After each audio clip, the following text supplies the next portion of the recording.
ನಾವು ಪವಿತ್ರಾತ್ಮವನ್ನು ಸ್ವೀಕರಿಸಿದಾಗ ದೇವರ ಶಕ್ತಿಯು ನಮ್ಮೊಳಗೆ ಕೆಲಸ ಮಾಡಲು ಆರಂಭಿಸುತ್ತದೆ.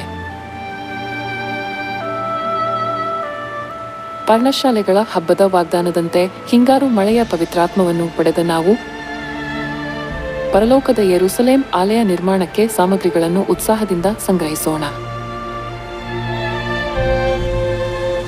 ಈ ಲೋಕದಲ್ಲಿ ಪ್ರತಿಯೊಬ್ಬರ ಜೀವನವು ಆಯಾಸಕರವಾಗಿದೆ. ಅವರಿಗೆ ಹೆಚ್ಚು ಇದ್ದಾಗ ಅದನ್ನು ನಿರ್ವಹಿಸುವುದು ಭಾರವಾಗಿರುತ್ತದೆ ಎಂದು ಚಿಂತಿಸುತ್ತಾರೆ ಮತ್ತು ಅವರಿಗೆ ಕಡಿಮೆ ಇದ್ದಾಗ ತುಂಬಾ ಬಡವರಾಗಿದ್ದೇವೆ ಎಂದು ಚಿಂತಿಸುತ್ತಾರೆ. ದುರಾಸೆಯಿಂದ ಎಷ್ಟೇ ಸಂಗ್ರಹಿಸಿದರೂ ಯಾವುದೂ ನಿಜವಾಗಿ ಅವರ ಸ್ವಂತದ್ದಾಗುವುದಿಲ್ಲ. ಏಕೆಂದರೆ ಈ ಭೂಮಿಯು ನಮ್ಮ ಸ್ವಂತ ಮನೆಯಲ್ಲ, ಬದಲಾಗಿ ಪಾಪದೀನ ಲೋಕವಾಗಿದೆ. ಈ ಭೂಮಿಯ ಮೇಲೆ ನಾವು ಎಷ್ಟು ವರ್ಷ ಕಳೆದರೂ ನಮ್ಮ ಸಮಯ ಕ್ಷಣಿಕ. ನಮ್ಮ ಪರಲೋಕದ ಸ್ವದೇಶಕ್ಕೆ ಹಿಂತಿರುಗಿದಾಗ ಮಾತ್ರ ದುಃಖ, ಆಯಾಸ ಮತ್ತು ಕಷ್ಟಗಳು ಕೊನೆಗೊಳ್ಳುತ್ತವೆ. ಈ ಕಾರಣದಿಂದಲೇ ದೇವರು ನಮ್ಮ ಭೂಮಿಯ ಮೇಲಿನ ಜೀವನವು ಪರದೇಶದವರ ದಿನಗಳಂತಿದೆ ಮತ್ತು ಸ್ವಲ್ಪ ಹೊತ್ತು ಕಾಣಿಸಿಕೊಂಡು ಮಾಯವಾಗುವ ಮಂಜಿನಂತಿದೆ ಎಂದು ಹೇಳುತ್ತಾರೆ. ಪರಲೋಕ ರಾಜ್ಯವು ಶಾಶ್ವತ ಉಲ್ಲಾಸ ಮತ್ತು ಸಂತೋಷದಿಂದ ತುಂಬಿರುವ ಮಹಿಮೆಯ ರಾಜ್ಯವಾಗಿದೆ. ದೇವರು ನೀಡುವ ಆಶೀರ್ವಾದಗಳನ್ನು ಯಾರೂ ಕಸಿದುಕೊಳ್ಳಲಾರರು, ಅವು ಶಾಶ್ವತವಾಗಿ ನಮ್ಮದಾಗಿರುತ್ತವೆ. ಅದಕ್ಕಾಗಿಯೇ ನಾವು ಇಲ್ಲಿ ಪರಲೋಕದ ಆಶೀರ್ವಾದಗಳನ್ನು ಶ್ರದ್ಧೆಯಿಂದ ಸಂಗ್ರಹಿಸಬೇಕಾಗಿದೆ. ಕಳೆದುಕೊಂಡಿದ್ದ ಪರಲೋಕ ರಾಜ್ಯವನ್ನು ಪುನಃಸ್ಥಾಪಿಸಿದ ದೇವರ ಪ್ರೀತಿಯನ್ನು ನೀವು ಪಡೆದಿದ್ದೀರಿ.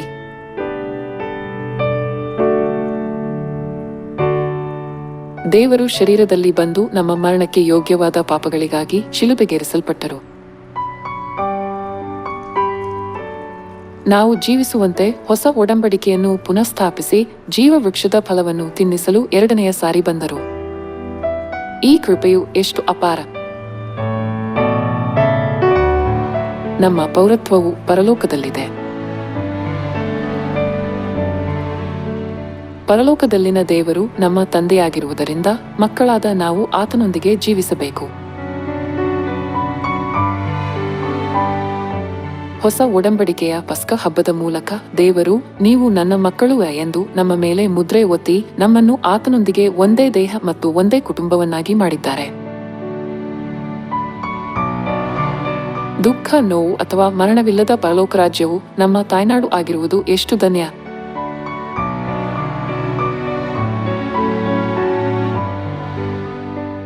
ದೇವರ ಮಕ್ಕಳಾಗಿ ಪರಲೋಕದಲ್ಲಿ ಜೀವಿಸುವುದು ಎಷ್ಟು ಸಂತೋಷಕರ!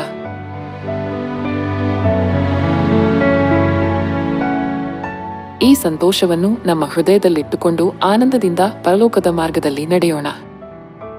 ಆ ಅದ್ಭುತ ಸ್ಥಳಕ್ಕೆ ಒಟ್ಟಿಗೆ ಪ್ರಯಾಣಿಸಲು ಅವರನ್ನು ಆಹ್ವಾನಿಸುತ್ತಾ ನಾವು ಸಂಧಿಸುವ ಶುಭ ಸುದ್ದಿಯನ್ನು ಬೋಧಿಸೋಣ. ಸ್ವಂತ ಊರಿರುವ ಜನರು ಸಮಯ ಬಂದಾಗ ಹಿಂತಿರುಗಲು ಸಿದ್ಧರಾಗುತ್ತಾರೆ. ಅದೇ ರೀತಿ ಪರಲೋಕಕ್ಕೆ ಹೋಗುವವರು ಸಹ ಸಿದ್ಧತೆ ಮಾಡಿಕೊಳ್ಳಬೇಕು. ದೇವರು ನಮ್ಮ ಪಾಪದ ದೇಹಗಳನ್ನು ಇದ್ದ ಹಾಗೆ ತೆಗೆದುಕೊಳ್ಳದೆ ಅವುಗಳನ್ನು ಪರಿವರ್ತಿಸುತ್ತಾರೆ. ಆದ್ದರಿಂದ ಸುಂದರವಾಗಲು ನೀವು ಬದಲಾಗಬೇಕು. ನೀತಿಯಿಂದ ಜೀವಿಸಿರಿ, ತಾಳ್ಮೆಯಿಂದಿರಿ, ಭಕ್ತಿಯನುಸಾರವಾಗಿ ಜೀವಿಸಿರಿ. ಗುಣಗುಟ್ಟಬೇಡಿರಿ, ತೀರ್ಪು ಮಾಡಬೇಡಿರಿ. ನಿಮ್ಮ ಸಹೋದರ ಸಹೋದರಿಯರನ್ನು ನಿಮ್ಮಂತೆಯೇ ಪ್ರೀತಿಸಿರಿ. ತಂದೆ ತಮ್ಮ ವಾಕ್ಯದ ಮೂಲಕ ನಮ್ಮನ್ನು ಪರಿಷ್ಕರಿಸಲು ಯಾವಾಗಲೂ ಪ್ರೀತಿಯಿಂದ ಬೋಧಿಸುತ್ತಾರೆ. ಚಿಯೋನಿನ ಮಕ್ಕಳು ನಿತ್ಯ ಜೀವಕ್ಕೆ ಬಾಳುವ ಆಹಾರ ಅಂದರೆ ದೇವರ ವಾಕ್ಯದಿಂದ ಜೀವಿಸಬೇಕು. ದೇವರು ನಿಮಗೆ ವಿನಮ್ರರಾಗಿರಿ ಎಂದು ಹೇಳಿದಾಗ ನೀವು ನಮ್ರತೆಯನ್ನು ಅಭ್ಯಾಸ ಮಾಡಬೇಕು. ದೇವರು ನಿಮಗೆ ಒಳ್ಳೆಯ ಜೀವನವನ್ನು ನಡೆಸಲು ಹೇಳಿದಾಗ ನೀವು ನೀತಿವಂತರಾಗಿ ಬದುಕಬೇಕು. ತಂದೆ ಪ್ರೀತಿಯಾಗಿದ್ದರೆ ಮಕ್ಕಳು ಕೂಡ ಪ್ರೀತಿಯಾಗಿರಬೇಕು. ಪ್ರೀತಿ ಇತರರನ್ನು ಅವಮಾನಿಸುವುದಿಲ್ಲ. ಅದು ವಿನಯಶೀಲ, ದಯೆ ತೋರಿಸುವುದು, ಪರಿಗಣನಾಶೀಲ, ಸಿಟ್ಟುಗೊಳ್ಳುವುದಿಲ್ಲ ಮತ್ತು ತಾಳ್ಮೆಯುಳ್ಳದ್ದು. ತಮಗೆ ದ್ರೋಹ ಬಗೆದ ಪಾಪಿಗಳನ್ನು ರಕ್ಷಿಸಲು ಈ ಭೂಮಿಗೆ ಬಂದು ಶಿಲುಬೆಯ ಮೇಲೆ ತನ್ನನ್ನೇ ತ್ಯಾಗ ಮಾಡಿದ ಪ್ರೀತಿಯ ದೇವರು ನಿಮಗೆ ಈ ಪಾಠವನ್ನು ಕಲಿಸಿದರು. ದೇವರು ನಮ್ಮನ್ನು ರೂಪಿಸುವಂತೆ ನಾವು ಸುಂದರವಾಗಿ ರೂಪಾಂತರಗೊಳ್ಳೋಣ. ನೀವು ಕುಂಬಾರನಾದ ದೇವರ ಕೈಯಲ್ಲಿ ಜೇಡಿಮಣ್ಣಾಗಿದ್ದೀರಿ ಎಂದು ಸತ್ಯವೇದವು ಹೇಳುತ್ತದೆ. ದೇವರು ನಿಮ್ಮನ್ನು ಸುಂದರವಾದ ಪರಲೋಕ ರಾಜ್ಯದಲ್ಲಿ ಜೀವಿಸುವವರಾಗಿ ರೂಪಿಸುವುದರಿಂದ ನೀವು ದೇವರ ವಾಕ್ಯಕ್ಕೆ ವಿಧೇಯರಾಗಬೇಕಾಗಿದೆ. ದೇವರು ನಿಮ್ಮನ್ನು ಪರಲೋಕದ ಯೆರೂಸಲೇಮ್ ಆಲಯದ ನಿರ್ಮಾಣಕ್ಕಾಗಿ ಅತ್ಯುತ್ತಮ ಸಾಮಗ್ರಿಗಳಾಗಿ ರೂಪಿಸುತ್ತಿದ್ದಾರೆ. ನೀವು ದೇವರ ವಾಕ್ಯದಂತೆ ದೇವಭಕ್ತಿಯನ್ನು ಅಭ್ಯಾಸಿಸಿ, ನೆರೆಯವರನ್ನು ನಿಮ್ಮಂತೆಯೇ ಪ್ರೀತಿಸಿ, ಇತರರನ್ನು ನಿಮಗಿಂತ ಶ್ರೇಷ್ಠರೆಂದು ಪರಿಗಣಿಸಿ, ದೀನರಾಗಿದ್ದು ಕಾಳಜಿ ವಹಿಸಿದರೆ ನೀವು ನಿಷ್ಕಂಟಕರಾಗಿ ಪರಿಪೂರ್ಣರಾಗುವಿರಿ ಮತ್ತು ಪರಲೋಕ ರಾಜ್ಯದಲ್ಲಿ ನಿಮಗೆ ಸಮೃದ್ಧ ಸ್ವಾಗತವನ್ನು ಸ್ವೀಕರಿಸುವಿರಿ. ನೋಹ ಮತ್ತು ಲೋಟ ಇತರರನ್ನು ಆತ್ಮರಕ್ಷಣೆಯ ಮಾರ್ಗಕ್ಕೆ ನಡೆಸುವ ಮೂಲಕ ನೀತಿಯ ಕಾರ್ಯವನ್ನು ಮಾಡಿದಂತೆಯೇ ನಾವು ಇಡೀ ಮನುಕುಲವನ್ನು ಚಿಯೋನಿಗೆ ಬನ್ನಿ ಎಂದು ಶ್ರದ್ಧೆಯಿಂದ ಬೋಧಿಸೋಣ.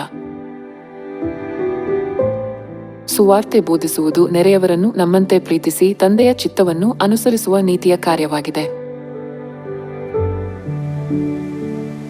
ನೀವು ಸ್ವೀಕರಿಸಿರುವ ಮುಂಗಾರು ಮಳೆಯ ಪವಿತ್ರಾತ್ಮನ ಶಕ್ತಿಯಿಂದ ಜನರಿಗೆ ಬೋಧಿಸಿರಿ. ದೇವರ ಮಕ್ಕಳು ನಿಮ್ಮ ಮಾತನ್ನು ಕೇಳುತ್ತಾರೆ. ಪವಿತ್ರಾತ್ಮನ ಜಲ ನಿಂತಲ್ಲಿ ಕಡಿಮೆಯಾಗುತ್ತದೆ, ಆದರೆ ಅದನ್ನು ಸುರಿದಾಗ ಅದು ಜೀವಂತ ಬುಗ್ಗೆಯಾಗುತ್ತದೆ.